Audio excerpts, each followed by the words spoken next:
So, how can a jetliner more than 200 feet long be missing for days? Well, it's happened before, and Chip Reid's been looking into this.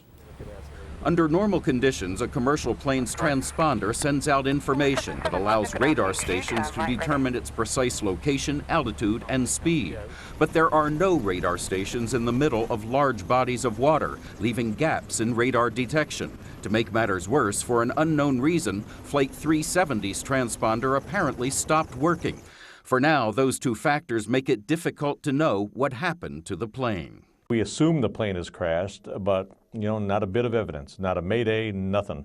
Oceanographer David Gallo knows the challenges of finding a plane at sea. He helped lead the search for Air France Flight 447 that crashed in the Atlantic Ocean in 2009. You've got to deal with currents, you've got to deal with visibility, you've got to deal with things like wind and waves if the ocean acts up. It's a much more difficult task than finding something on land. Dozens of ships, including 2 U.S. Navy destroyers, are using what is known as a creeping line search, following a precise pattern of equally spaced parallel lines. If they find evidence that could be connected to the crash, the ship can switch to an expanding square search, working its way outward with a tight series of turns, looking for additional evidence. The ships drag sonar devices to listen for pings from the plane's black boxes, just as they did in 1996 in the search for TWA Flight 800 off New York's Long Island.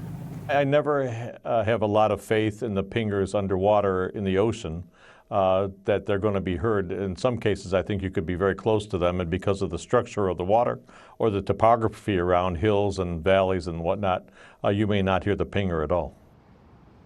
Back in 2009, it took 5 days to find the first evidence of that Air France plane that crashed in the Atlantic. And Scott, it took 2 years to find the black boxes. The very latest on all of this on CTN, CBS This Morning, tomorrow. Chip, thanks very much.